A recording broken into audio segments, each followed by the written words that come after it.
송은상 소설집 숲으로 가는 길. 당신은 지금 잿빛 옷을 입고 조그만 방에서 좌선을 하고 계십니다. 아침에 일어나 조간신문을 받아들고 뒤적이던 활자의 숲에서 당신의 모습을 보았습니다.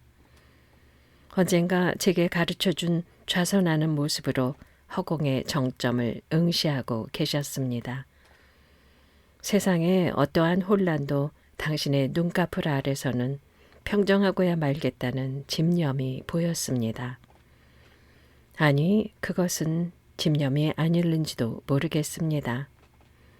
이 세상의 어떤 것도 당신의 영역을 침범하지 못할 것이라는 확신 같은 것이었는지도 모르겠습니다.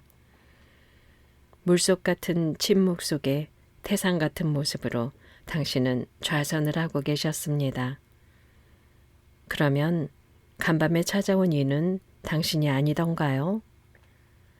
간밤에 당신은 저절로 열리는 문을 통해서 제게 오셨습니다. 몸이 시리도록 고독한 내게 당신은 잠긴 문고리에 손을 대지도 않고 영혼처럼 제 방으로 오셨습니다. 원한다면 어디든지 갈 수 있노라 하신 말씀이 생각납니다. 맨발에 신을 신지 않으신 당신은 건너오신 길이 허공이었는지 눈처럼 깨끗했습니다. 적당히 마르고 균형 잡힌 당신의 발에 입 맞추고 온전히 순종했습니다. 아마도 꿈이겠지. 꿈속에서도 그리 생각했습니다. 가시밭길을 어떻게 건너셨지요? 나의 물음에 당신은 미소로 답하셨습니다. 너의 고독이 너무 깊어 병이 될까 저에 왔노라고만 하셨습니다. 기쁜 마음을 들킬까 싶어 감정을 추스른다는 게 그만 눈물이 되어 흘렀습니다. 참으려 하면 할수록 격해지는 것이 나의 감정인 줄을 알면서도 미련한 짓을 하고야 맙니다. 뜨거운 눈물이 당신의 발등에 떨어졌을 때 당신은 오는 길의 피로가 모두 사라졌노라 하셨습니다. 멀고 아득한 마을을 지나 이정표도 없는 길을 찾아오신 당신께 겨우 눈물 한 줌 뿌리고 차 한 잔도 대접하지 못했습니다. 꿈을 깨고 나서 아직도 어둠이 가시지 않은 창을 바라보며 맨 먼저 후회한 일이 그것이었습니다. 가슴을 뜯으며 후회한들 이미 당신은 떠나가신 뒤일 뿐입니다. 한참을 자책하며 누워있노라니 어느 여름날이 생각났습니다. 7월이었나요? 샌들을 신고 나의 집까지 오시느라 땀과 먼지로 까맣게 더럽혀졌던 당신의 발이 생각났습니다. 당신은 밤을 새워 시를 쓰시고 별이 지는 시각이 되어서야 강가로 나가셨다 했습니다. 그 무렵 시대가 하어수선하여 시인들이 모두 침묵할 때였습니다. 그런 중에 당신의 시는 시대의 예언처럼 젊은이들을 사로잡았고 시대의 상징처럼 깃발이 되어 나부꼈습니다. 닫힌 시대에 지성이 침묵하는 시대에 당신의 노래는 한 소절 한 소절이 심금을 울렸기에 당신의 용기를 찬탄하지 않는 사람이 없었습니다. 비판의 표적이 되었던 위정자들이 당신을 그냥 둘 리 없었습니다. 당신은 구금되었고 석방운동이 거세게 일어났습니다. 당신이 석방되던 날은 눈이 올 것 같이 잔뜩 흐린 날이었습니다. 굳게 닫혔던 문이 열리고 마침내 당신이 모습을 드러냈습니다. 어두운 밀실에서 몸을 상한 당신은 지치고 황폐한 모습이었습니다. 젊은이들이 만세를 부르며 무등을 태우고자 달려나갔습니다. 그때 당신은 제발 혼자 있게 해달라고 하셨습니다. 나지막한 그 한마디는 햇빛을 가리지 말아달라고 한 디오게네스의 말처럼 의미 깊은 것이었습니다. 나는 극적인 것을 믿지 않는다. 순간이 연출한 감정의 거짓을 경계한다고 하셨던가요? 마침 흩날리기 시작한 눈발 사이로 표표히 사라지는 당신의 모습이 내 가슴에 인화되었습니다. 그런 당신이 밤새워 시를 완성하시고 강가로 나가셨다 했습니다. 한강의 수면에 어둠이 가시고 새날이 밝아올 무렵 갑자기 제 모습이 보고 싶어지더라고 하셨습니다. 그래서 몇십 리나 될 이 길을 걸어오셨다 했습니다. 제 속에 묻어놓았던 숯불처럼 제 마음이 환해졌습니다. 당신의 맨발이 먼 길의 행로를 고스란히 보여주기 위해 마구 더럽혀진 채 놓여 있었습니다. 대문 밖에 놓인 당신의 그 발을 보고도 당신의 목소리를 듣고도 나는 문을 열지 못했습니다. 대문의 빗장을 풀려는 순간 조용히 막아서는 손길이 있었습니다. 세상 모르는 것이 무슨 위험한 짓이냐. 어머니의 우려는 당연한 것이었는지도 모릅니다. 그 순간 나의 저항이 당신에게 전해졌는지 이미 대문 앞을 떠나버린 당신에게 알려졌는지 알 수 없었습니다. 평상시민 양 형식적으로 아침을 먹고 학교 갈 시간이 되어서야 나는 대문을 열고 나올 수 있었습니다. 당신이 나를 만나기 위해 우리 동네에 오신 것은 단 2번이었습니다.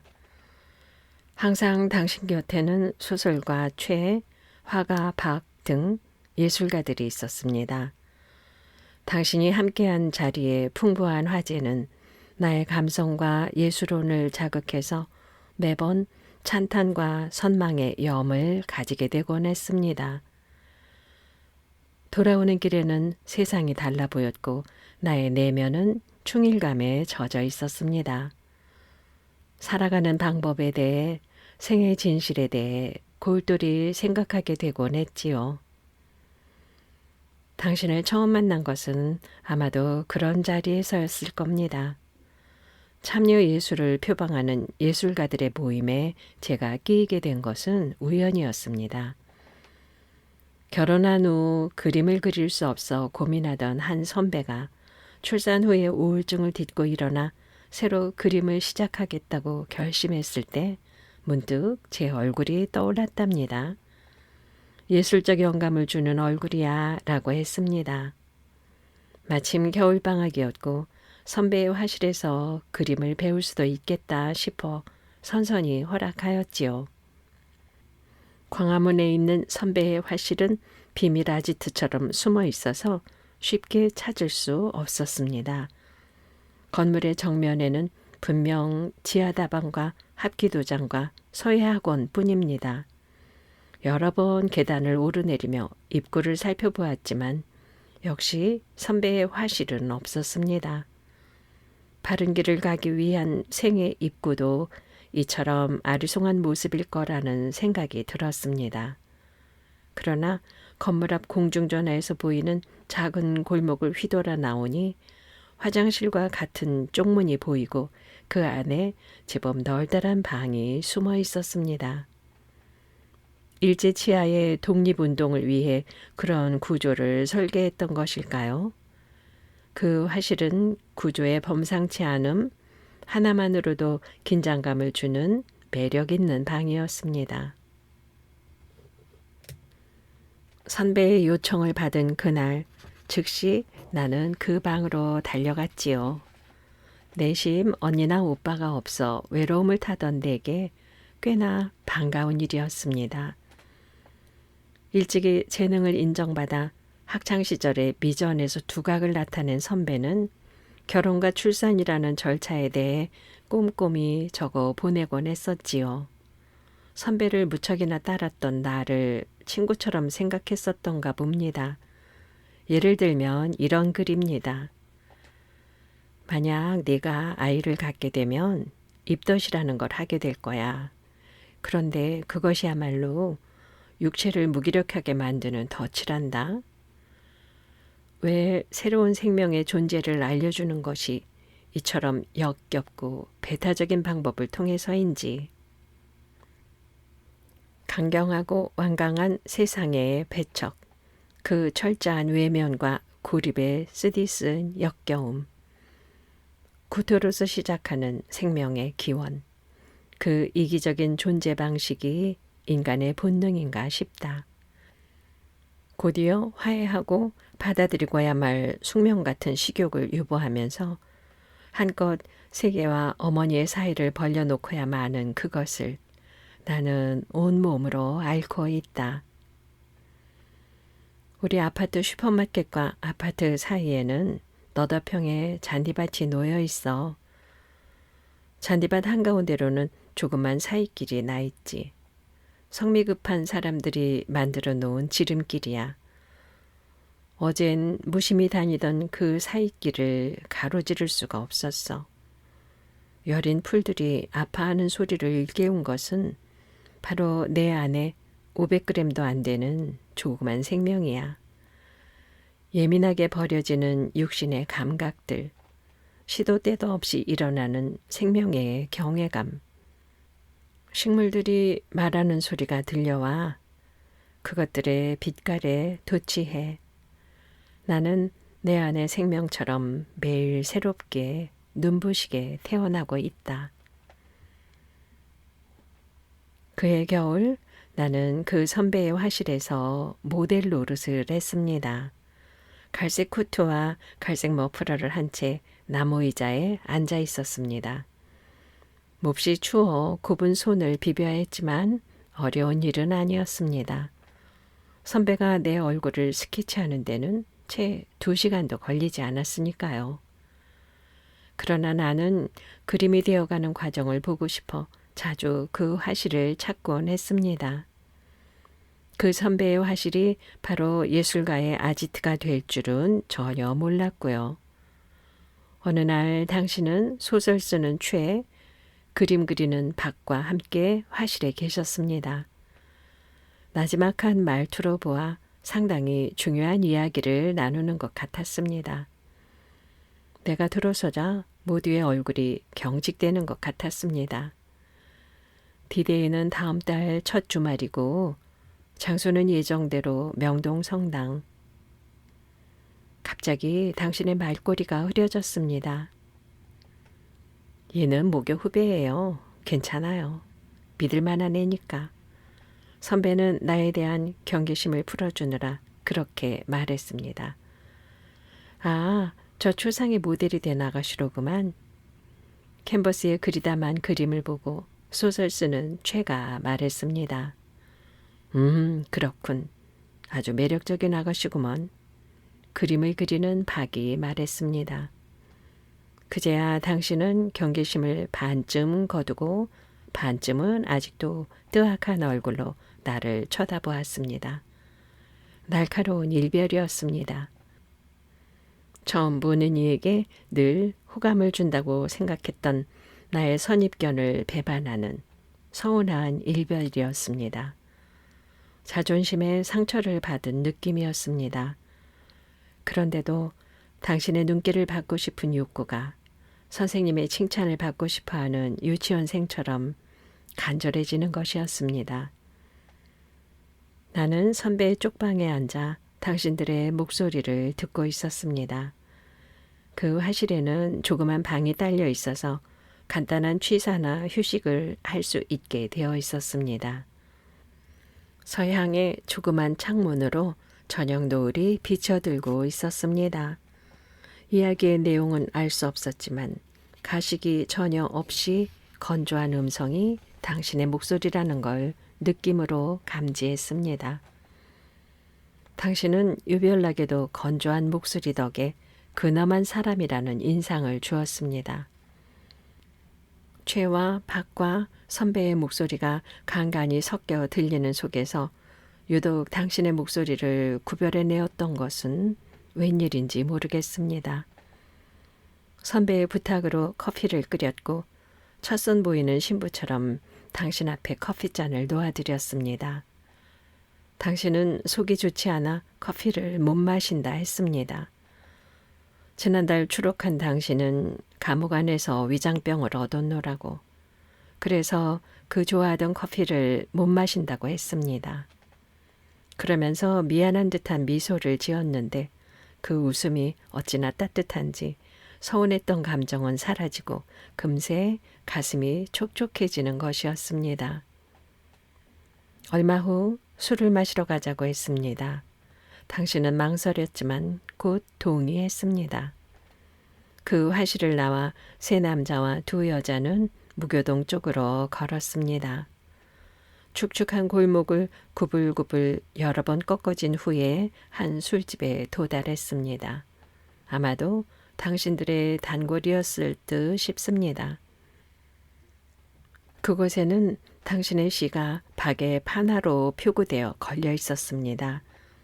대부분의 대학생이 애송하던 시였으므로 나도 그 시를 퍽 좋아했습니다. 술잔이 몇 번인가 내게도 주어졌고 석 잔쯤 마셨을 때 얼굴이 마구 달아올랐습니다. 그때 당신이 이 학생에게는 콜라를 갖다 주지라고 말했습니다. 시인이란 분위기에 따라서는 절제하지 않고 마셔대는 흔히 일탈을 행하는 자유인이라는 선입견을 비껴가는 발언이었습니다. 그때 갑자기 소음과도 같은 함성이 흘러나왔습니다.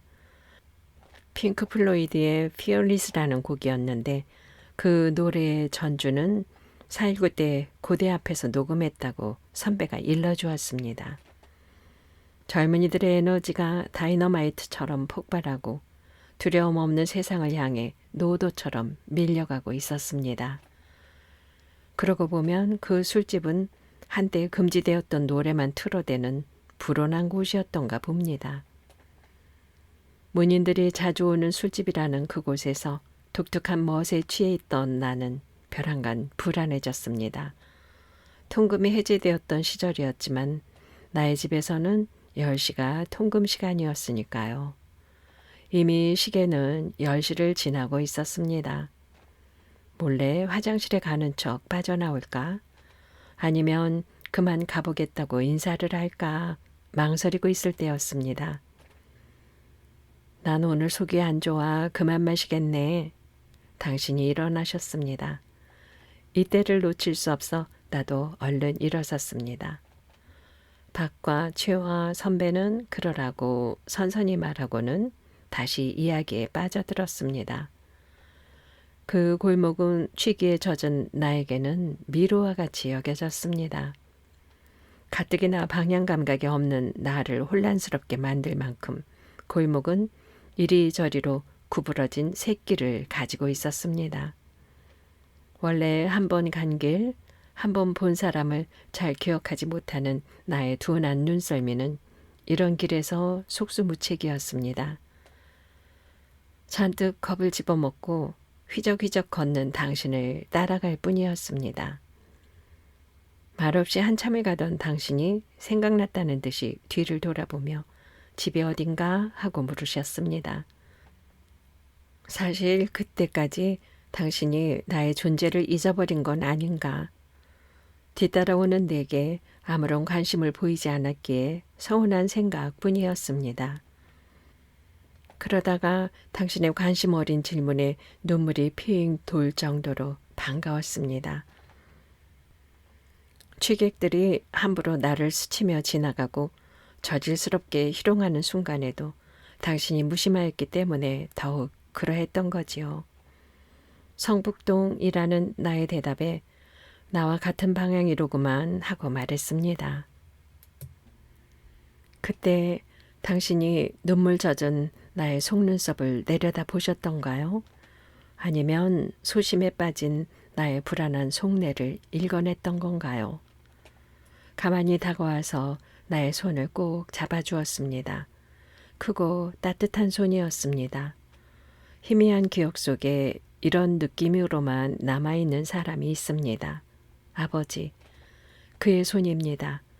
회색빛 담장이 과묵한 얼굴로 우리를 지켜보고 있었습니다. 소나기에 땀이 벨 때쯤 골목은 끝이 났고 우리는 지하도로 들어섰습니다. 내 판단으로는 굳이 지하도를 통과하지 않아도 차를 탈 수 있으련만 당신은 굳이 그 길을 택하셨습니다. 골목을 나오자마자 불어닥친 12월의 칼날 같은 회오리 바람이 우리를 그쪽으로 몰아넣었던 것 같기도 합니다. 택시를 쉽게 탈 수 있지라고 하셨던 것 같기도 하고요. 아무튼 지하도의 계단은 텅 비어서 우리들의 발걸음 소리만 울려주고 있었습니다. 지하도의 계단을 다 내려섰을 때 당신은 갑자기 내 쪽으로 돌아섰습니다. 그리고는 단숨에 포옹했습니다.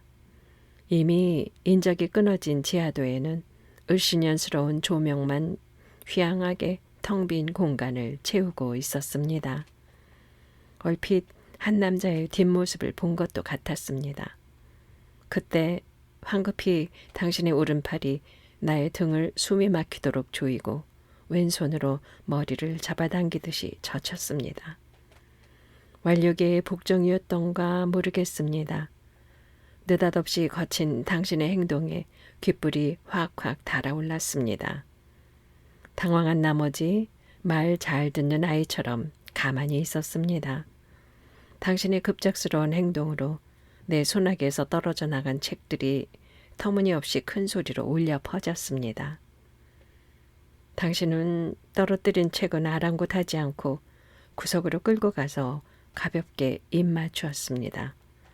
조금 저항을 했던가 잘 모르겠습니다. 그 순간 세상이 빙글 돌고 현기증에 몸이 붕 떠올랐던 기억. 심장이 아프도록 방망이질 하던 기억이 새롭습니다. 그 이후 세상의 질서가 혼란스러웠습니다. 그 순간의 일이 내 생애에 가장 큰 충격이 되리라는 걸, 나의 일생을 통하여 관여하리라는 걸 어찌 짐작이나 했겠습니까? 나중에 기관원의 미행을 따돌리기 위한 행동이었다는 말을 들은 후에도 그 충격은 완화되지 못했고 그 비상과도 같은 황홀한 느낌은 변색하지 않았습니다. 나의 얼굴에 충격의 파문이 드러났던지 당신은 택시 안에서 미안하다고 굳이 변명을 했지만 아무것도 달라지지 않았습니다. 집에 돌아와 당시에 유행하던 스가와라 까츠미의 우리들의 연대라는 시를 읽으며 울었습니다. 나는 누구와도 못 만나게 되었다. 함께 등사판을 긁던 소녀도, 완성된 신문을 나르는 노동자도, 코밑 수염을 기르던 노동자도 모두 다 어디론가 가버렸다. 그리고 난 그저 헤매고 다녔다. 어느 날 길가에 집이 있었다. 난 대문 안으로 들어섰다. 뜰 앞에서 아우가 나무 심을 구멍을 파고 있었다. 몸 아픈 어머니가 기쁜 듯이 창문에서 참견을 하고 있었다. 특별히 감성을 자극할 만한 시가 아니었음에도 쉴 새 없이 눈물이 흘러나왔습니다.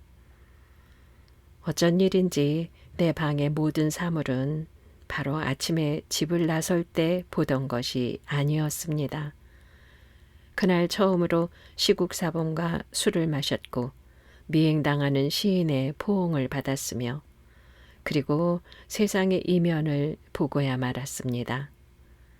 이제는 행복해질 수도 평범해질 수도 없으리라는 예감에 덜미를 잡히고 말았습니다. 그날 이후 한동안 당신을 만나지 못했지만 한 번도 당신에게서 자유로웠던 적이 없었습니다. 당신은 언제나 나의 삶에 자리 잡고 있었습니다. 이 세상의 무엇도 당신과 관련된 것이 아니면 시들했습니다. 푸른 하늘도 당신이 바라보겠지 하면 설레었고 그렇지 않으면 권태로울 뿐이었습니다. 내 아담한 방, 장미꽃이 농밀한 향기를 뿜어내는 꽃병. 이것이 무슨 의미가 있겠습니까? 아름다운 것마저도 슬프게 느껴지곤 했습니다. 그랬습니다.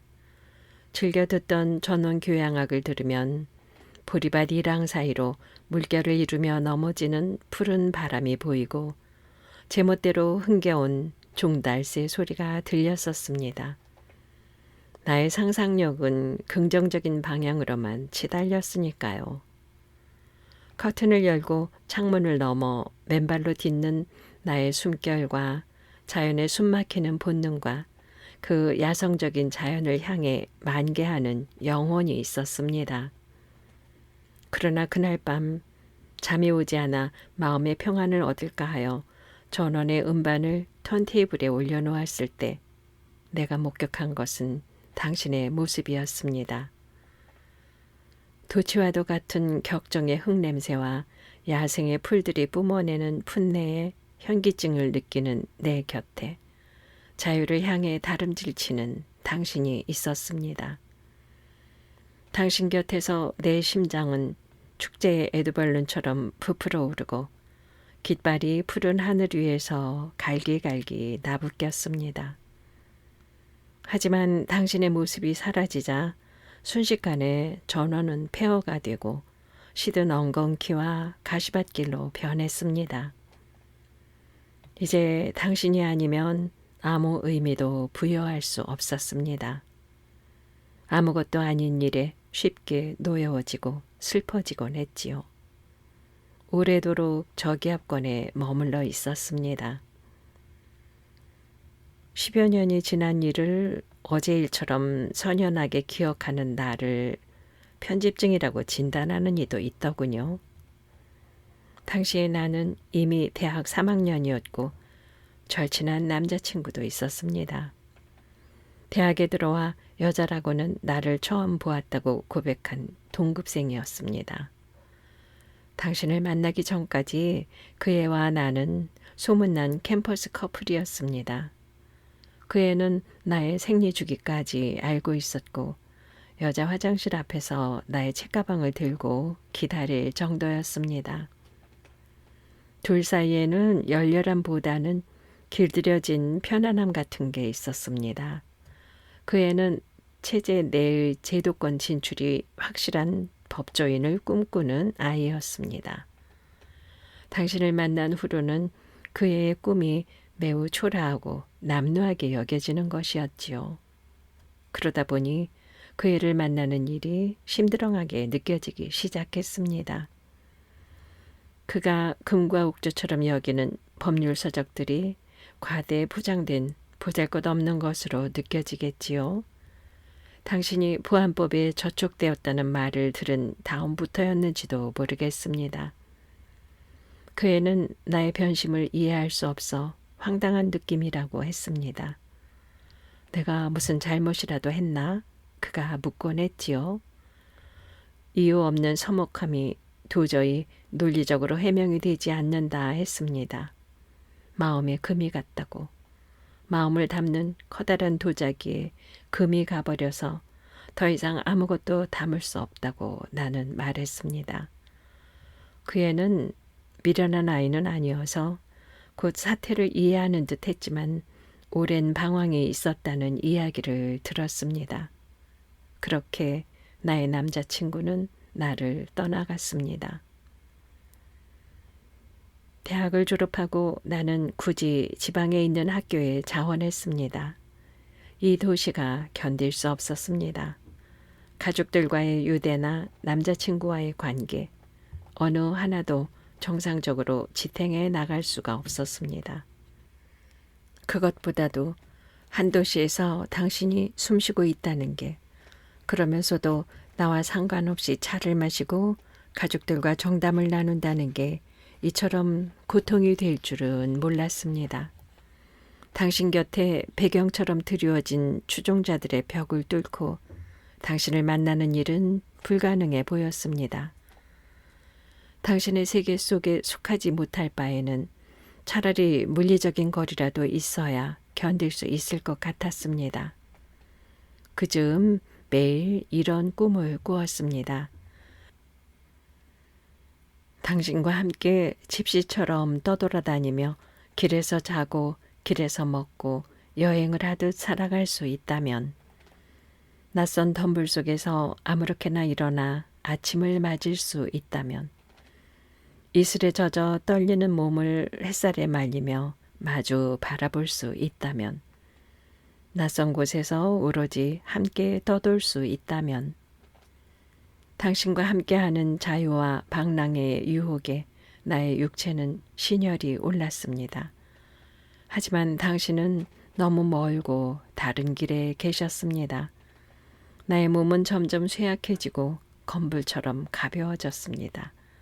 그때 구원처럼 임용 통지서가 날아들었습니다. 지방 소도시의 중학교는 한가하고 평화로웠습니다. 전임 교사가 묵었다는 방에는 안진뱅이 책상과 2단 책꽂이가 있었습니다. 오래전부터 이 방과 함께 물려받는 가구였지요. 방은 아주 깨끗했고 새로 도배했는지 풀냄새가 떠돌고 있었습니다. 책상 서랍을 열고 수집품들을 정리하다가 메모지 하나를 발견했습니다. 맨 아래 서랍의 귀퉁이에 얌전히 놓여있는 메모지. 아무도 오지 않는다. 권태롭다. 미칠 것 같다. 죽고 싶다. 무슨 의도로 이런 메모를 남겼을까? 마음속이 순간 아련해졌습니다. 역설적으로 권태로울 만큼 평온할 수만 있다면 평생이라도 이 방에서 살 수 있으리라는 희망이 솟았습니다.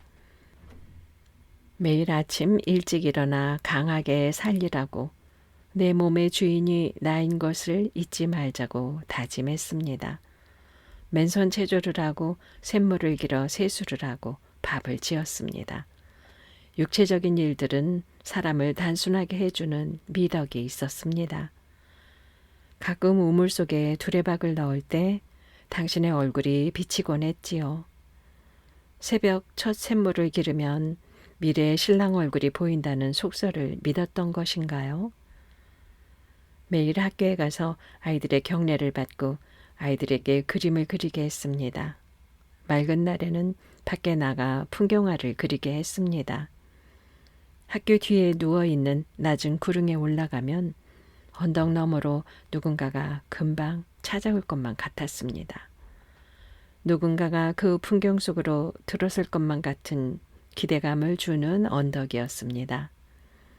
낯익은 구름과 낯익은 태양과 소박한 자연들, 거짓말처럼 찾아오지 않는 손님. 전임자의 권태가 고스란히 전염되는 것을 느낄 수 있었습니다. 당신이 오실지도 모른다는 기대가 아니었으면 단 하루도 견디기 힘들었을 것입니다. 당신을 생각하면 봄이 오고 꽃이 핀다는 사실마저 슬프고 꽃진 자리마다 새잎이 돋아난다는 사실조차 참을 수가 없었습니다. 세상에 질서정연한 모든 것들을 견딜 수가 없었습니다. 그런 날은 빈 방에서 죽음처럼 누워 어두운 창밖을 바라보았습니다. 그럴 때면 창밖에서 나를 부르는 소리가 들리는가 싶어 나의 귀는 한없이 예민해졌습니다. 가끔 행인의 휘파람 소리나 취객의 노랫가락이 먼 데서 불어오는 바람 소리에 섞여 지나가곤 했지요. 차라리 귀머거리가 되어버린다면 기다림이 병이 되지는 않을 것 같았습니다. 한 번은 농아들로 구성된 실로폰 합주단이 학교를 방문한 적이 있었습니다. 전국 순회 연주라고 했습니다. 10대와 20대 초반의 여성 농아들로 구성된 그들의 연주는 터무니없이 커다랗고 단순한 음향이었습니다. 정서적으로 풍부해지기도 전에 존재를 확인하려는 욕구들로 팽배한 음향이 일제히 굴러 떨어졌습니다. 그 투명한 음들은 공명하지 못하고 나달나달로 흩어져 자칫 저항적이라는 느낌이 들었습니다. 농아들의 실로폰 채는 소리라는 폭력에 대항하는 무기처럼 보였습니다. 돌연히 튀어오르며 반발하는 사춘기의 정서처럼 불안정한 채 열정적으로 연주되었지만 진주 조개잡이가 끝나고 오수제너가 시작되자 나는 조용히 자리를 떴습니다. 귀가 멍멍한 채 유린당했다는 느낌만 남는 그들의 연주 속에서 텅 빈 슬픔을 보았기 때문입니다. 연주가 과장된 것은 소리가 아닌 떨림으로만 음을 감지하기 때문이라고 음악 선생이 일러주더군요. 농아들의 연주는 무척이나 공허하고 슬펐습니다. 왠지 슬픈 일은 모두 당신을 생각나게 하는 빌미가 됩니다. 어이없게도 그날 이후 나는 농아가 되어버린 것 같았습니다. 혼자서 견디기 힘들 때면 선배에게 편지를 쓰곤 했습니다. 가끔은 재능을 낭비하지 말라고 그림을 그려보라는 답장이 오기도 했지요. 가을이 깊어가는 어느 날이었습니다. 추수가 끝난 들판을 가로질러 오는 바람이 쓸쓸한 노랫소리처럼 들려왔습니다. 광대한 우주 속에 오로지 혼자 남겨진 기분이었습니다. 나는 습관처럼 고무 하나를 꺼내었습니다. 하룻밤에 목판을 새기기에는 체력이 달렸습니다. 나는 심호흡을 하고 고무 하나에 당신의 얼굴을 새기기 시작했습니다. 근엄함이 깨진 파한대소 하는 모습을 새기고 싶었습니다. 피로에 육체가 완전히 점령당할 때까지 잠을 청하지 않는 게 그 즈음의 습관이었습니다. 그러다 보니 매일 고무 하나를 새기게 되더군요. 그런데 들창을 두드리는 소리가 났습니다. 우동잎 지는 소리에도 곧잘 속아 넘어가던 귀인지라 환청인가 싶어 가만히 있노라니 당신의 목소리가 들렸습니다. 아마도 갈망하는 영혼은 상대를 움직이고야 마는가 봅니다. 당신이 내 방에 들어서자 나는 얼굴을 들지 못했습니다. 고무 하나를 새기는 동안 새까매진 손에 세모칼을 들고 망연히 서 있을 뿐이었습니다. 손을 씻어야겠다고 뛰쳐나온 나는 한참 동안 멍했습니다. 샘물처럼 솟구치는 것이 기쁨인가 슬픔인가 알 수 없었습니다. 시골의 밤은 어둡습니다. 우물가에 서 있는 측백나무나 오동나무도 검은 하늘을 배경으로 한껏 그로테스크하게 보였습니다.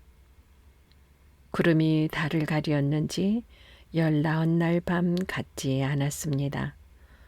어둠이 이토록 짙다는 것을 이곳에 와서야 알았습니다. 그 어둠 속에 솟구치는 감정으로 그대로 돌이 되거나 고목이 되거나 했으면 아니면 불타는 화염이라도 되고 싶었습니다. 어둠을 불살라 배와 교도들을 미취강이처럼 춤추게 하고 정신 나간 듯이 광야를 질주하고 싶었습니다. 손을 씻고 방으로 들어오자 당신은 내가 만들던 고무 판화를 골똘히 들여다보고 계셨습니다. 아마도 수십 장이 될 그것들을 한 장 한 장 들여다보며 그 패인 선마다 깃들여 있을 고통을 짐작하셨는지요.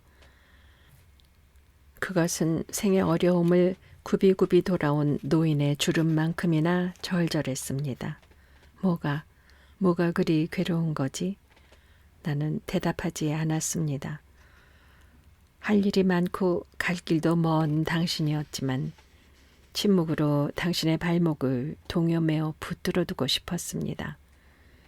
벌써 2년이 지난 일을 가지고 아직도 앓고 있는 나를 어이없어 하시면서도 당신은 나의 열망이 무엇인지 짐작하고 계셨습니다. 당신은 가만히 나를 안아주셨습니다. 나는 당신이 하는 대로 가만히 있었습니다. 나의 격한 감정이 당신의 마음을 바꿔놓을까 염려되어 숨도 크게 쉬지 못했습니다. 다만 나의 눈에서 눈물이. 당신은 나의 눈물을 혀로 핥아주었습니다. 억제할수록 다시 솟아나는 눈물 때문에 당신의 표정에는 곤혹스러움이 드러나 있었습니다. 나의 별명이 수도꼭지였다는 사실을 모르는 당신.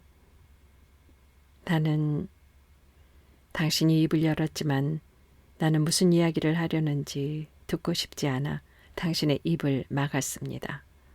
오로지 당신의 존재를, 이 순간을 지배하는 신으로 만들고 싶었습니다. 당신의 손을 가져다 나의 가슴 속으로 밀어 넣었습니다. 이 심장의 고동으로도 나의 열망을 부른다면 어찌 시인이라 할 수 있겠습니까? 당신은 슬픈 눈으로 나를 바라보았습니다. 네 꿈을 깨기 위해, 네 환상을 깨기 위해서 잡놈이 되어야겠구나.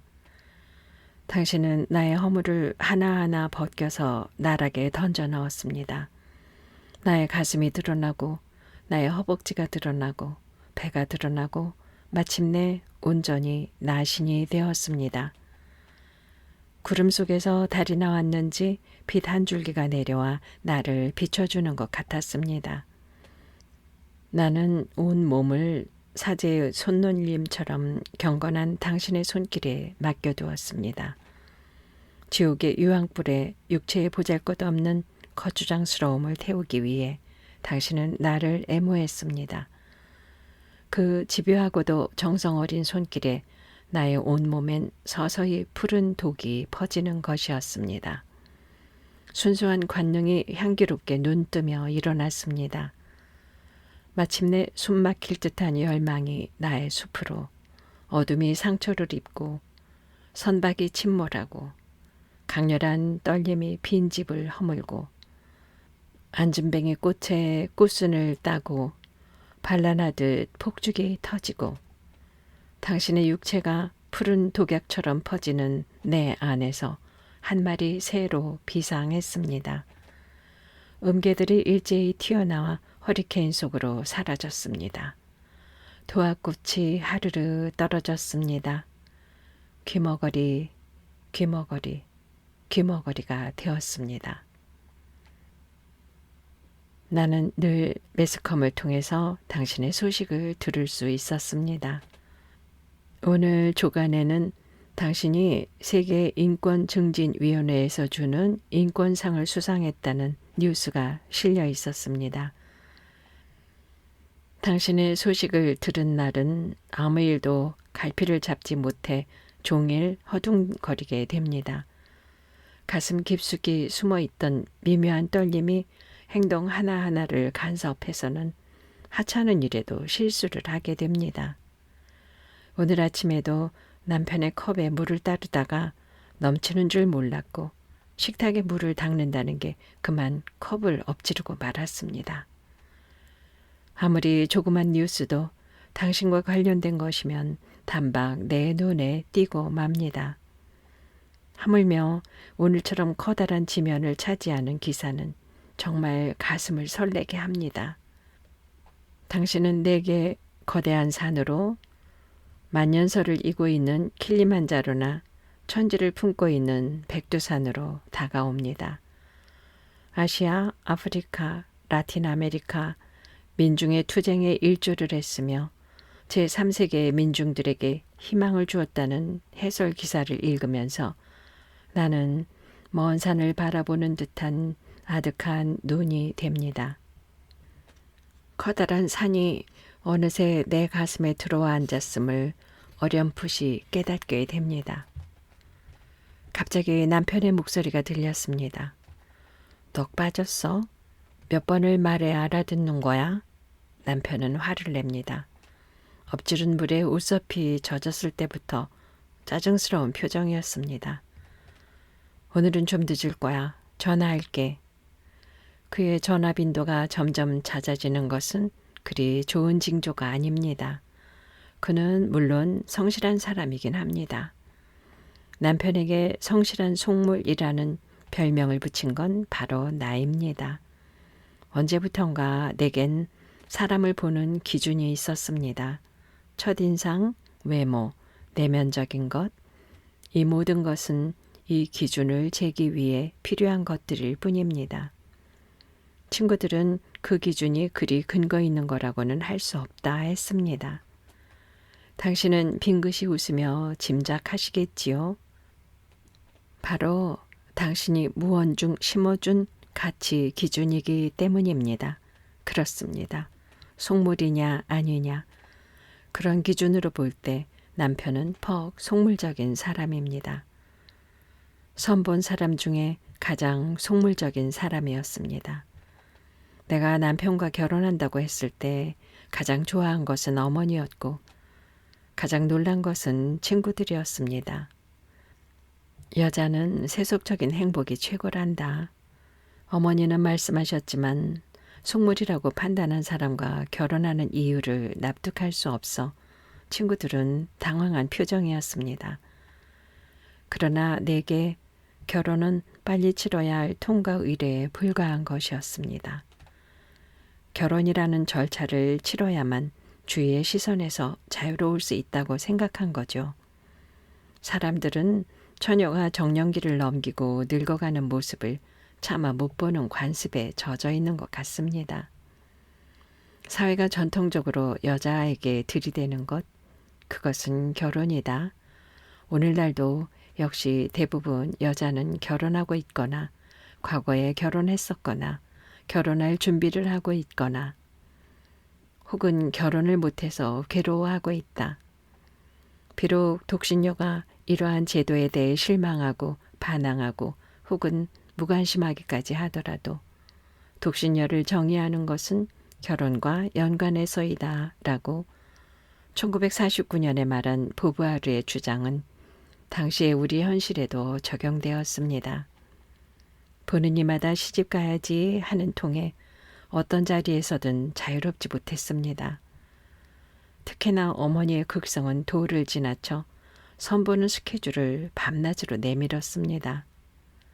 하기야 늦둥이로 얻은 딸 하나의 혼사를 근심하는 것은 당연했습니다.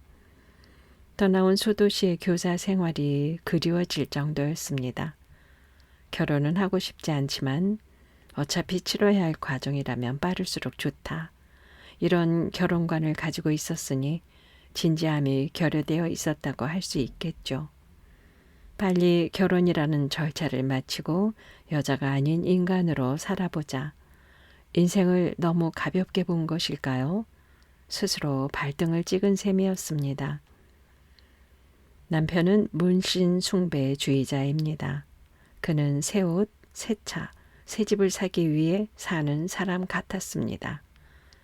그는 끊임없이 욕망의 함정을 들여다보고 그 구덩이를 채우려고 허둥댑니다. 그것은 바다를 메워 간척지를 일구는 일처럼 집요해도 가능한 일인지 모르겠습니다. 가끔 한밤에 일어나 창문을 열고 담배 피우는 모습을 보면 함정 속에서 허물을 보는 건 아닌가 하는 생각이 들 때도 있습니다. 한번 빨아들인 담뱃불은 1cm쯤 되고 필터는 함부로 씹혀 있어 구순기를 잘못 지난 사람이 틀림없다는 생각이 들기도 하고요. 화려하면서도 빈곤한 유명 상표의 옷들이나 옵션이 가득 달린 그의 차를 보면 그의 결여가 매우 크다는 생각이 들기도 합니다. 그는 외환 딜러라는 직업의 스릴과 성취감을 느끼는 남자였습니다. 밤새워 외환시장을 뒤지고 다닌 날은 충혈된 눈이 흡사 도깨비 같았습니다. 시내에서 가장 짧은 시간에 가장 돈을 많이 번 사람에게 수여하는 황금 베팅상을 받은 그는 새로 움트는 이파리 하나에서도 신을 보는 당신과는 너무도 다른 가치관을 가진 사람이었습니다. 그는 컴퓨터 앞에서나 쇼핑센터에서만 사는 의미를 찾는 것 같았습니다. 왜, 무엇을 위해서, 어떻게 사는 것이, 이러한 의문은 심심한 사람의 허풍 따위로 인식하고 있었습니다. 당신이 그렇게 힘겹게 지나온 그 어둠의 터널을 아무 생각 없이 지나쳐온 사람도 있는 법입니다. 진정한 민주화란 요원한 것 같아요. 어느 날 신문을 보다가 무의식 중 중얼거린 나의 말에 그게 무슨 상관이야? 남편의 대꾸는 아연할 정도로 냉소적이었습니다. 남편의 관심은 실용적인 것에만 미치는 것 같았습니다. 인테리어 잡지를 보고 집을 꾸민다던가 세련된 패션을 위해 옷을 고르는 일, 건강을 생각하며 미식을 탐하는 일 따위에 있었습니다. 그는 재산 증식에 상당히 재능이 있어 보였습니다. 일상생활 속에서 커다란 장점이 될 수 있는 이런 일들이 혐오스럽게 느껴지는 것은 웬일일까요? 나는 남편 모르게 피임약을 먹었습니다. 이혼하기 위해서 필요했던 결혼이었으므로 아이 문제가 틈입해서는 곤란했기 때문이죠. 하지만 남편은 나에게 이상하리 많지 집념을 가지고 있었습니다. 매일 회사에서 3번 이상 전화를 했고 그때마다 전화를 받지 못하면 불같이 화를 냈습니다. 출근할 때마다 외출 여부를 물었고 외출 시간이 길어지지 않나 확인하곤 했습니다. 나는 피로를 느꼈습니다. 언젠가 아이 낳지 못하는 여자라는 딱지가 붙어서 이혼할 수 있다면 그는 이런 나의 속내를 짐작이나 하는 건가요? 나는 한 번도 그를 정면으로 바라보지 않았습니다. 육체를 그의 손길에 맡기는 순간조차 먼 산을 바라보고 있었습니다. 왜 늘 눈길을 피하지? 정색을 하며 이런 말을 건네는 일이 잦아졌습니다. 아마 나는 아이를 낳지 못할 거예요. 순간 남편의 목을대가 꿈틀했습니다. 난 아이를 위해서 결혼한 건 아니야. 실용주의자가 아이를 원하지 않는다는 것은 예상치 못한 일입니다. 나의 계획은 빗나가기 시작했습니다. 인간관계를 계획한다는 것은 얼마나 무모하고 어리석은 일인가요? 일상을 지배하는 것은 무력감이었습니다. 결혼한 지 2년쯤 되자 나의 삶에도 무슨 의미가 있는 걸까? 왜 사는가 하는 생각이 들기 시작했습니다. 결혼 생활 속에서도 끊임없이 작품을 만드는 선배의 전시회는 신선한 충격을 주었습니다. 밥상 앞에서 프라이팬과 식칼을 들고 춤추는 여자, 황량한 불모지에 푸닥거리 하듯 씨앗을 뿌리는 여자, 당장이라도 창틀을 부수고 날 듯한 날개 달린 여자. 선배는 일상의 속박에서 완전히 벗어나 무한한 상상력의 바다를 헤엄치고 있었습니다. 여자들의 숙명적인 굴레와 그것을 극복하려는 의지가 작품을 살아나게 하였습니다. 그림을 그리자 느닷없이 창작의 욕구가 꿈틀거렸습니다.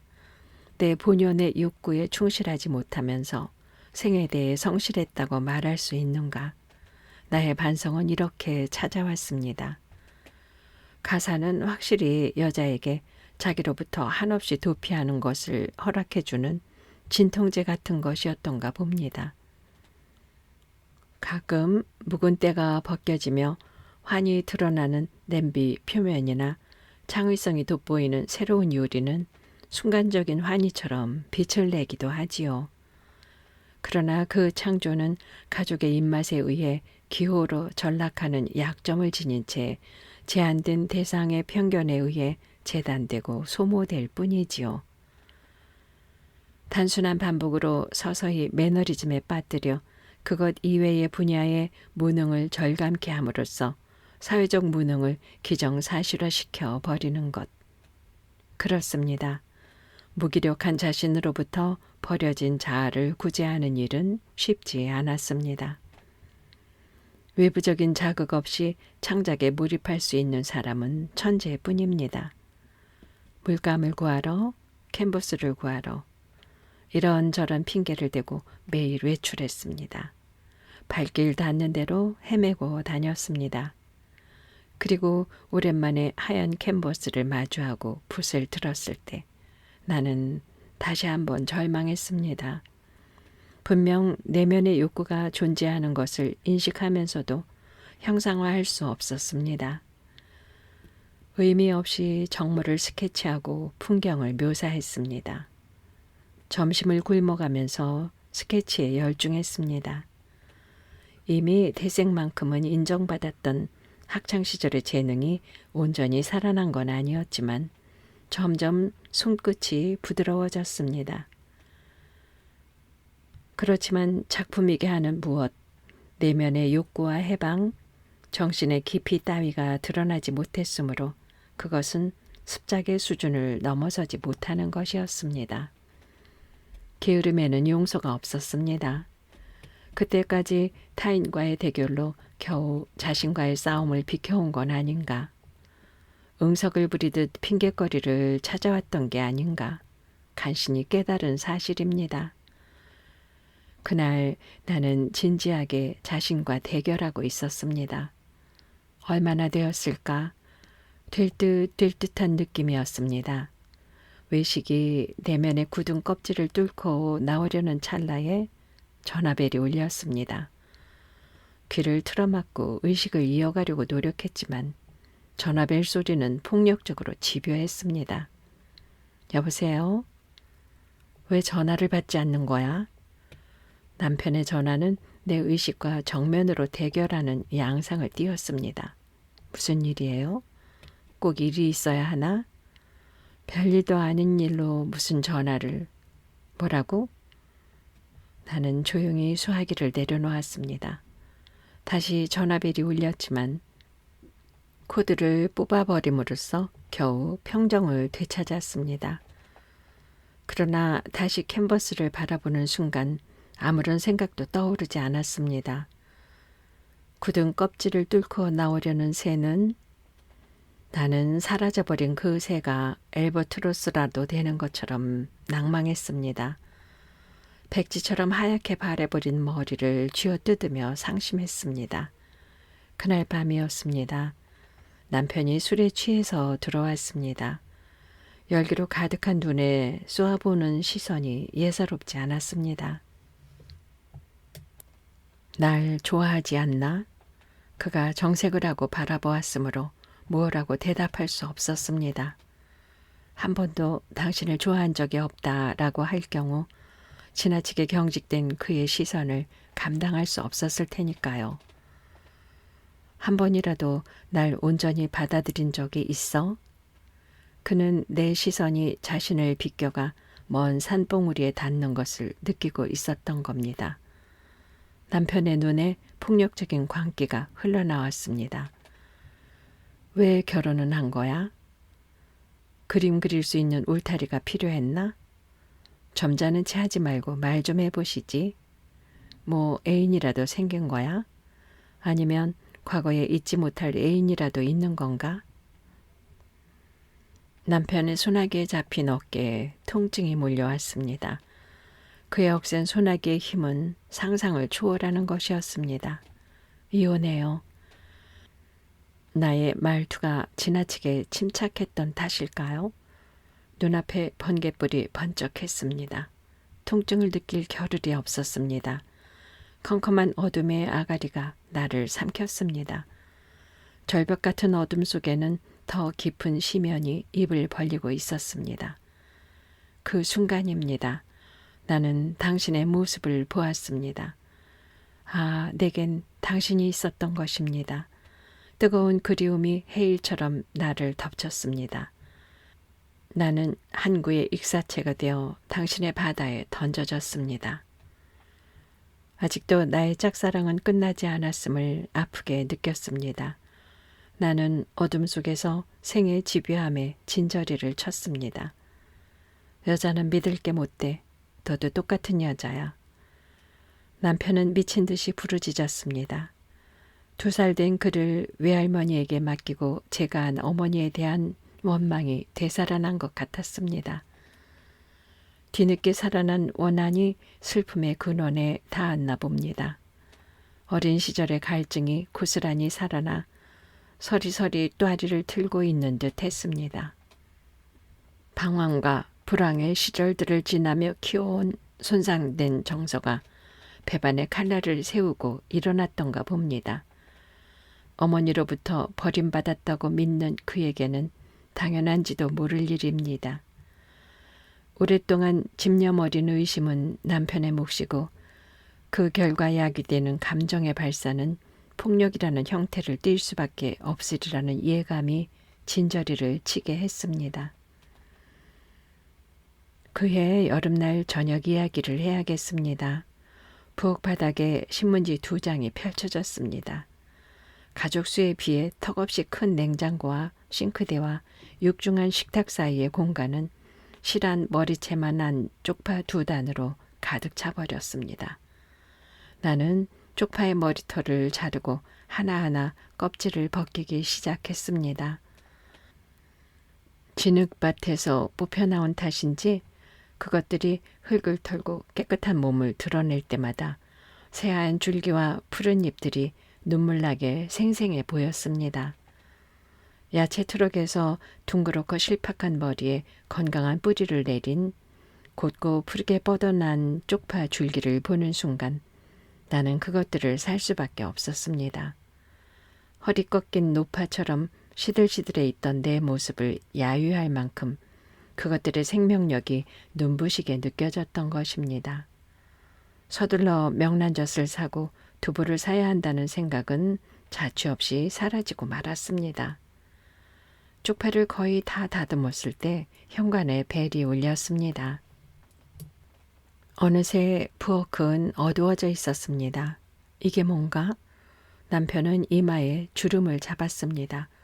경멸 어린 눈초리로 쪽파를 내려다보았습니다. 이런 야만스럽게. 남편은 베란다의 창문을 열어젖혔습니다. 유난히 냄새에 민감한 그는 참을 수 없는 모욕이라도 당한 것처럼 얼굴을 일그러뜨렸습니다. 그가 파김치를 싫어하고 마늘장아찌도 먹지 않는 사람이라는 게 비로소 생각났습니다. 집안에는 늘 마늘 함지가 있었어. 앞마당에나 뒷안에나 헛간에나 방 안에까지. 밤새도록 퉁퉁 부른 마늘을 까는 게 할머니의 일이었어. 할머니는 종일 마늘을 깠어. 집안은 온통 그 냄새뿐이었어. 얼마나 지독한지 어느새 내 몸에도 냄새가 배었던가 봐. 아이들이 마늘 장사라고 날 놀려댔으니까. 김치를 담갔던 날이었나요? 내 손에서 냄새가 난다고 벌컥 화를 냈던 일이 미안했던지 남편이 변명처럼 해준 이야기가 생각났습니다. 쪽파 냄새가 그 시절을 상기시켰던 것이었나요? Form follows function. 형식에는 저절로 기능이 따라온다. 남편이 즐겨 말하는 금언입니다. 얼마나 철저하게 허위의식으로 무장하면 그런 인생관을 가지게 되는 걸까요? 그는 정말로 금실 좋은 부부의 포즈를 연출하면 금술이 저절로 좋아진다고 믿고 있는지도 모릅니다. 그래서 외출할 때마다 그리 다정한 포즈를 잡는 것인지도. 하지만 그가 즐겨 말하는 폼이란 이런 파냄새 따위가 틈이 팔 수 없을 만큼 깔끔하고 도회적인 것이었던가 봅니다. 아직 저녁 식사 준비는 되어 있지 않았습니다. 30분만 기다려줘요. 나는 애매하게 웃으며 지갑을 챙겼습니다. 남편이 기다리는 일에 무척이나 서투른 사람이며 특히 식사 준비가 늦어지는 것을 못 견디는 사람이라는 것을 알고 있었기 때문에 조바심이 일었습니다. 그만둬. 그따위로 나를 피하려 한다면 용서할 수 없어. 남편은 내 지갑을 빼서 팽개쳤습니다. 배고프다는 사실 하나만으로 그는 버림받은 느낌이었는지 모릅니다. 손이나 씻어. 남편은 나를 목욕탕으로 밀어넣었습니다. 비누질을 하고 또 하는 동안 쪽파줄기가 툭툭 꺾여지는 듯이 아프게 느껴졌습니다. 목욕탕에서 나왔을 때 남편의 허기는 이상하게 변질하여 있었습니다. 이런 식으로 나를 피해보겠다면 나도 생각이 있어. 남편은 내 원피스의 지퍼를 우악스럽게 갈랐습니다. 나는 썩은 나무 토막처럼 쓰러졌습니다. 그의 성급한 욕망이 찌개의 거품처럼 끓어오르고 어느새 무기물로 변한 내 육신은 무저항으로 저항했습니다. 그동안에도 내 손에서는 끊임없이 쪽파 냄새가 그를 야유하듯이 풍겼습니다. 야유당한 그의 욕망은 가학적으로 부풀어 올랐습니다. 사랑을 매개로 한 것이 아니라 원한을 매개로 한 것처럼 일방적으로 헐떡이고 있었습니다. 성폭행당한 사람의 이야기가 생각납니다. 폭력의 무방비 상태가 되는 순간 느꼈던 무력감 때문에 두고두고 손상된 자존심을 찾기 어려웠다는. 그래서 한동안 패배주의에서 벗어나기 힘들었다는. 악몽이라고 믿고 싶은 나머지 창난 상태에 빠지기도 했다는. 7년 만의 외출이라고 여겨지는 나들이입니다. 남편이 퇴근해서 돌아오기 전에 나는 외출을 서둘렀습니다. 오랜만에 거울을 들여다봅니다. 혼이 반쯤 나간 여자가 초운 굿을 하듯 화장을 했습니다. 그리움으로 눈썹을 그리고 부끄러움으로 볼연지를 칠하고 갈망으로 입술을 그렸습니다. 시들어가던 상추가 스프레이로 싱싱함을 위장하듯 젊음이 살아나는 듯 합니다. 자신이 휘두른 폭력을 사과하며 남편이 사다 준 실크 투피스는 분위기가 있어 보입니다. 그러고 보면 남편은 패션에 신미안이 있는 사람인 것 같습니다. 정성 들인 화장에 나의 모습은 제법 우아하게 보입니다. 남편의 횡포에 시달린 나의 몸에는 숨겨진 맷자국이 지도처럼 그려져 있는 것을 행인들은 모를 것입니다. 택시에서 내린 나는 아슴푸레한 기억을 떠올리며 그 술집으로 향했습니다. 언젠가 당신과 술을 마시던 바로 그곳 말입니다. 골목은 아직도 많은 비밀을 숨기고 있었습니다. 도심지 한복판에 아직도 이런 골목이 남아있었던가 싶게 혼란스러운 미궁이었습니다. 어둠이 후미진 골목길에도 스며들었고 한기를 머금은 바람이 어둠 속에서 헤매고 있었습니다. 나의 발걸음은 믿을 수 없는 기억을 간신히 붙잡고 바람 따라 흔들리고 있었습니다. 가게마다 현란한 등불이 내걸려 있었습니다. 그런데 회칠한 무덤처럼 낡아가는 담벼락이 앞을 막아섰습니다. 아, 당신이 내 손을 잡아주던 그 골목이 아니던가요? 그곳, 그 자리에 고여있던 어둠이 그저 반가워 나는 왈칵 울음이 터질 것 같았습니다. 세월이 가도 변하지 않는 골목이 있다는 게 얼마나 안도감을 주던지요. 멈출 것 같은 숨을 몰아쉬며 한참을 담벼락에 기대어 있었습니다. 그 담벼락의 일부가 되어 행인을 바라보며 낡아가는 것이 차라리 나았을지 모르겠다는 생각이 들었습니다. 냉기가 등을 파고들 때 나는 새로운 힘을 얻었습니다. 그리고는 마침내 그 술집이 있던 자리에 당도했습니다. 하지만 낮은 처마를 이마에 이고 있던 당신의 단골 술집은 어디서도 찾을 수 없었습니다. 밤마다 꿈꾸며 찾아갔던 그곳은 이미 흔적조차 남아있지 않았습니다. 변심한 애인처럼 새 단장을 마치고 돌아선 듯 간판을 바꿔 달고 붉은 불빛을 흘리고 있었습니다. 나는 홀린 듯이 그 카페로 들어갔습니다. 아무도 나를 주시하는 사람이 없었습니다. 당신의 시가 표구되어 걸려있던 곳이 어디쯤일까 짐작하며 자리에 앉았습니다. 그곳에는 황토 위에 피어난 제비꽃 그림이 걸려 있었습니다. 자세히 보니 온통 황토로 가득한 화폭엔 한 남자가 쓰러져 있었습니다. 허우적거리는 남자의 가슴에 푸른 꽃이 선명하게 피어 있었습니다. 사실적 기법으로 그려진 제비꽃이 눈물겹도록 아름다웠습니다. 상처받은 사내의 표정엔 애잔한 슬픔과 희망이 담겨 있었습니다. 그곳은 아직도 민중의 꿈을 이야기하고 있었던 거지요. 당신이 자주 찾을지도 모른다는 희망이 솟았습니다. 설레는 가슴을 가만히 누르고 앉아 실내를 주의 깊게 살펴보았습니다. 조도가 좀 낮았지만 나는 한눈에 당신을 알아볼 수 있을 것 같았습니다. 매일 밤 이곳에 와 있었던 것 같기도 하고요. 나는 불처럼 뜨거운 위스키를 한 잔 마셨습니다.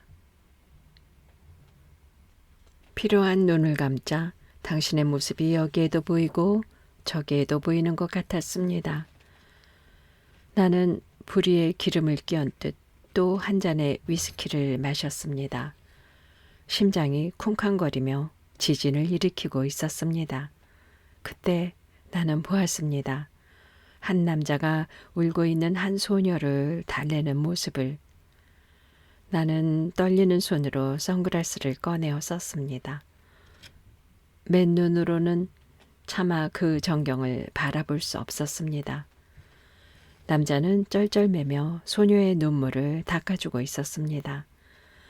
다정하게 위로해주는 정겨운 모습.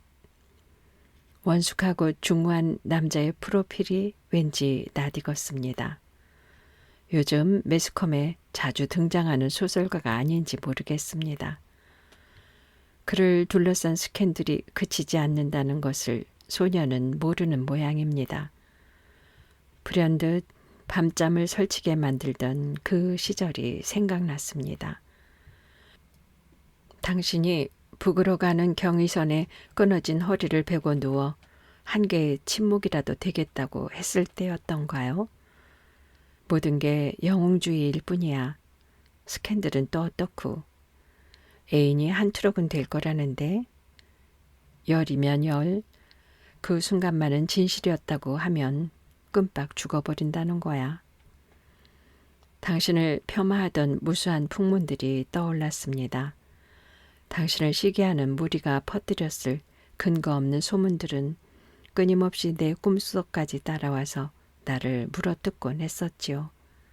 그때 당신은 말없이 내 뺨을 어루만져 주었던가요? 그런데 그 소설가 앞의 소녀는 더욱 낯익은 모습입니다. 어디선가 본 적이 있는 건지 아니면 아는 사람인지. 소녀의 눈빛은 남자에 대한 흠모와 열정으로 젖어 있었습니다. 소녀의 사고체계는 채 형성되기도 전에 한 남자의 혼에 씌워버린 모양입니다. 하루하루가 사무치도록 아름다운 시절입니다.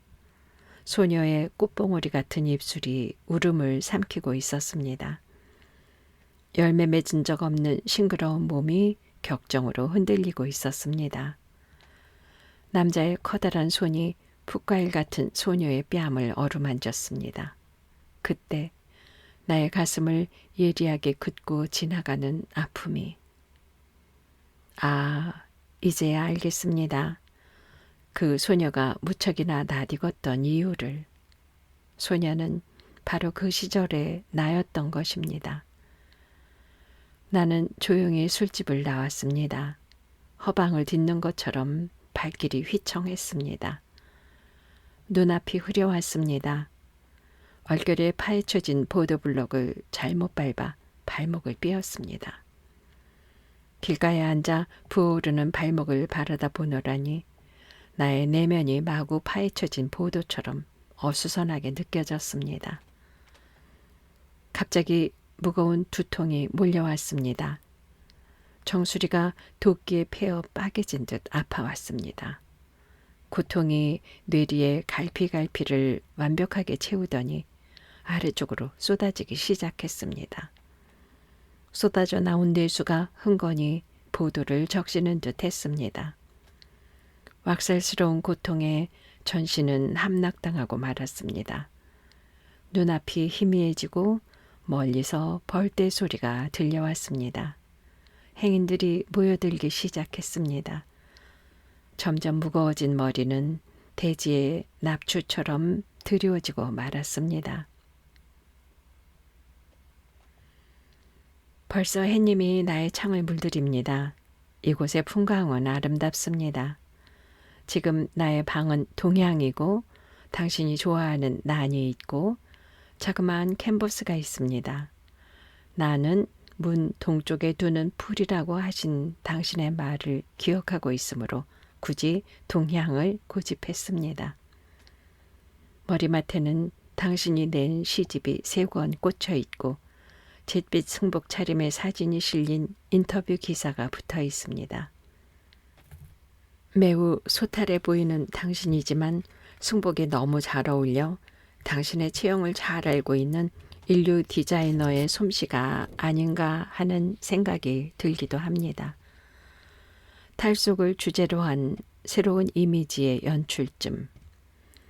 갑자기 from follows function이란 말이 떠오르네요. 간호사가 올 시간입니다. 체온계를 입에 물리고 잠을 잘 잤느냐고 인사할 것입니다. 요즘 들어 부쩍 자상해진 남편이 올 저녁 시간까지 나의 자유는 보장되어 있습니다. 잘라내도 다시 생겨나는 도마뱀의 꼬리처럼 남편을 괴롭히던 의구심이 이제는 생성을 멈췄는지 모르겠습니다. 조금은 남편을 따뜻한 시선으로 바라볼 수 있을 것 같습니다. 내면의 고통을 겪은 사람만이 가질 수 있는 관대함 같은 것으로 생각합니다. 아마 남편도 그 점에서는 마찬가지일 것입니다. 언제 캔버스의 흰 공간에 손을 댈 수 있을지는 의사도 나도 모르는 일입니다. 가끔 내 안에서 뜨거운 무엇을 느낍니다. 굳은 껍데기를 깨고 나오려는 그 뜨거움은 생에 대한 맹렬한 욕구일 것입니다. 그 욕구를 마주 바라볼 수 있을 때까지 체력을 기르기 위해 숲길을 산책해야겠습니다. 무엇인가에 씌어서 그 감정의 요사스러운 허영에 홀려서 그것이 시키는 대로 살아온 건 아닌가 문득 생각해 봅니다. 의사는 차트에 방위 기제라고 적어 넣으면서 부끄러워하지 말라고 했습니다.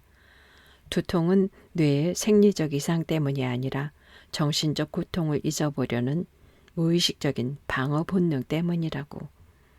외과의가 환자의 환부를 들여다보듯 냉철한 눈으로 자신을 들여다보기 두려운 건 누구나 마찬가지라고. 인간은 자신을 변명하면서 살아가기 마련이라고. 아무려나 두통은 잊을만 하면 한 번씩 내 안의 상처를 환기하지만 생은 그런대로 참을 만한 것이라는 게 내 생각입니다. 숲으로 가는 길이 하얗게 빛나고 있습니다. 바람이 부나 봅니다. 헐벗은 나무들이 서로를 의지하며 바람을 견디고 있습니다.